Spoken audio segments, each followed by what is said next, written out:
Assalamualaikum warahmatullahi wabarakatuh. Perkenalkan, nama saya Astrid M, NIM 2104020036, kelas PBS 3B. Baiklah, saya akan menjelaskan tentang apa itu pegadaian syariah.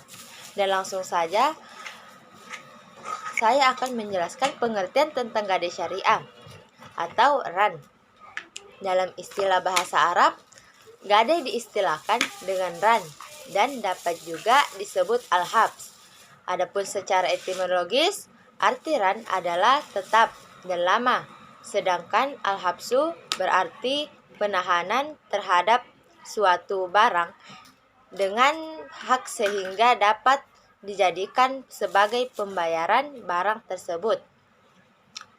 Adapun menurut Sabik, RAN adalah menjadikan barang yang mempunyai nilai harta menurut pandangan syara sebagai jaminan hutang sehingga orang yang bersangkutan dapat mengambil sebagian manfaat dari barang itu.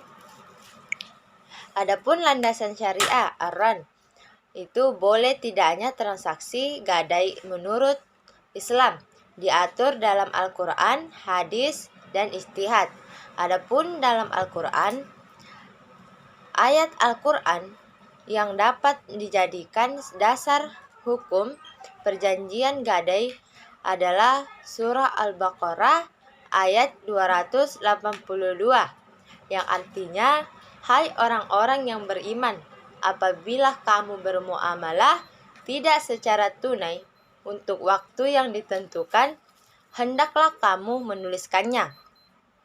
Adapun al-hadis dari Abu Hurairah radhiyallahu anhu, Nabi Shallallahu alaihi wasallam bersabda, tidak terlepas kepemilikan barang gadai dari pemilik yang menggadaikannya. Ia memperoleh manfaat dan menanggung resikonya. Adapun landasan syariah RAN yang ketiga yaitu ijtihad. Jumhur ulama berpendapat bahwa disyariatkan pada waktu tidak berpergian maupun pada waktu berpergian, berargumentasi kepada perbuatan Rasulullah SAW terhadap riwayat hadis tentang orang Yahudi tersebut di Madinah.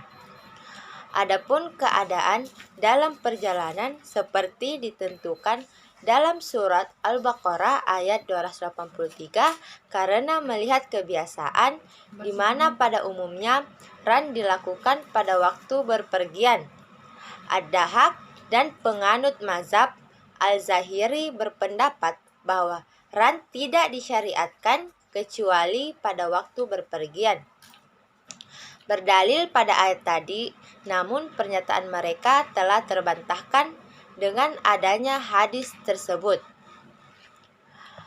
Dan selanjutnya rukun dan perjanjian RAN.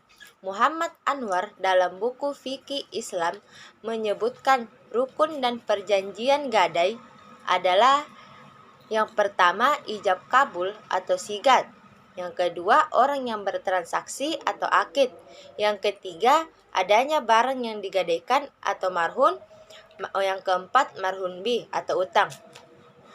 Dan hal-hal yang perlu diperhatikan dalam gadai syariah. Yang pertama, risiko RAN. Adapun risiko yang mungkin terjadi pada RAN apabila diterapkan dalam dunia usaha, yaitu risiko tidak terbayarnya utang. Pemberi gadai wan prestasi. Dan yang kedua, risiko penurunan nilai barang yang ditahan atau rusak. Adapun penyitaan dan kegiatan pelelangan atau action RAN.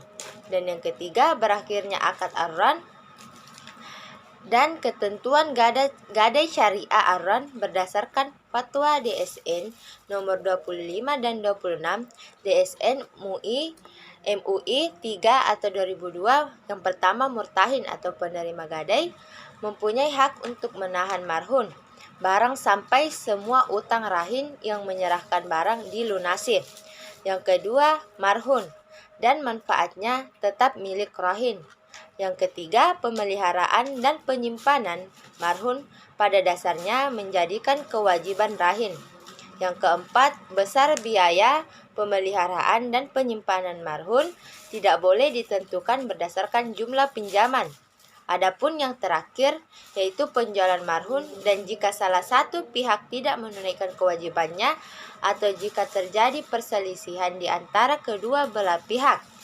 Baiklah, itu saja materi yang saya dapat jelaskan. Kurang lebihnya mohon dimaafkan.